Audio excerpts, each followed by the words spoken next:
नमस्कार दोस्तों, एक बार फिर से स्वागत है मेरे YouTube चैनल डॉक्टर अली शास्त्र में आप सबका।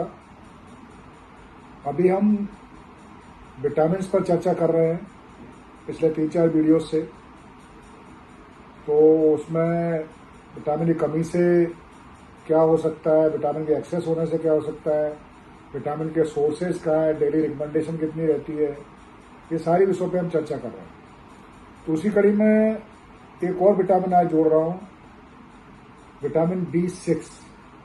ये भी वाटर सॉल्युबल विटामिन होता है और इसका जो बायोलॉजिकल नेम है वो पायरिडॉक्सिन है।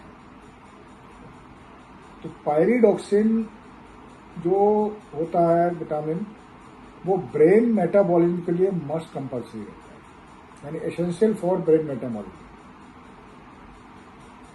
उसके साथ साथ जो नॉर्मल ब्रेन मेटाबॉलिज्म होता है उसके लिए एसेंशियल फैक्टर के रूप में काम करता है। दूसरा, पायरिडॉक्सिन एज ए कोएंजाइम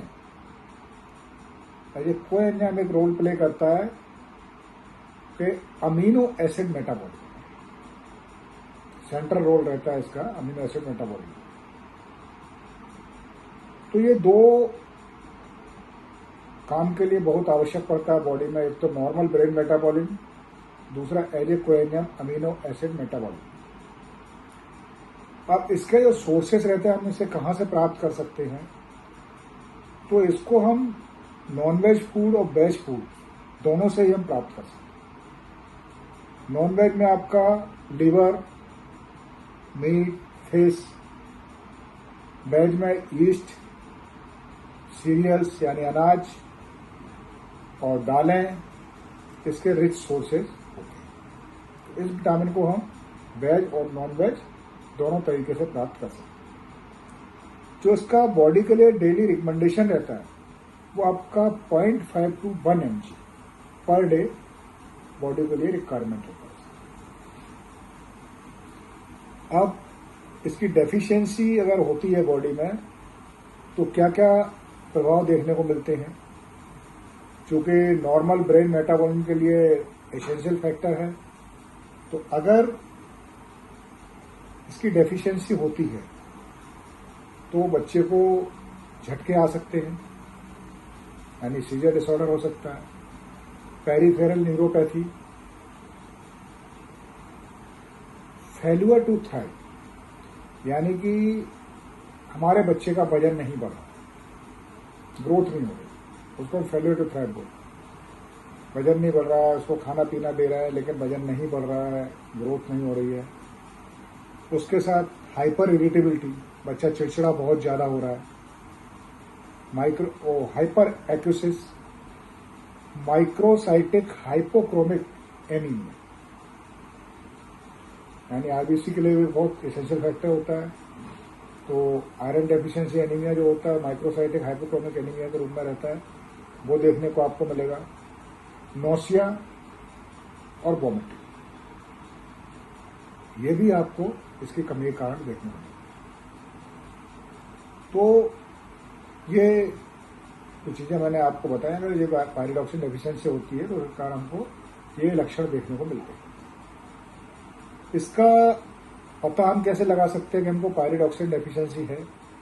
उसके लिए आपको यूरिनरी यानी कि यूरिन का टेस्ट कराना होता है, जिसमें हमको चेक करना होता है urinary excretion of the pyridoxic acid, यानी पायरिडॉक्सिक एसिड की एक्सक्रीशन अगर यूरिन में हमको देखने को मिल रही है तो पायरिडॉक्सिन की डेफिशिएंसी बॉडी में हो।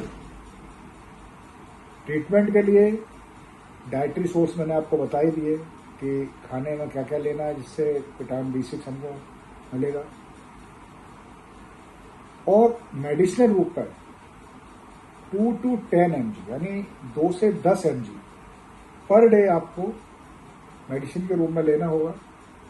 4 to 6 वीक यानी 1 से 1.5 महीने हमको पायरिडॉक्सिन लेना होता है। तो 2 से 10 mg की मात्रा हो सकती है according to body weight, per day हमको देना है, तो ये डेफिशिएंसी दूर होती है। तो ये आज आपसे मैंने चर्चा की विटामिन B6 यानी pyridoxine, fat water soluble vitamin है, उसके सोर्सेज क्या क्या है, डेली रिकमेंडेशन क्या क्या है, डेफिशिएंसी से क्या क्या प्रभाव पड़ता है और उसके ट्रीटमेंट के लिए हमको क्या क्या करना है। तो ये सारी चर्चा मैंने आपसे की।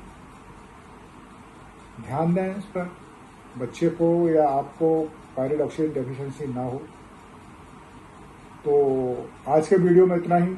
अगले वीडियो में फिर नए विटामिन के साथ आपसे फिर मुलाकात होगी। तब तक के लिए वीडियो देखते रहिए और लाइक करना ना भूलिए, अपने सहयोग को सब्सक्राइब करवाना ना भूलिए। और तब तक के लिए सी यू, बाय बाय।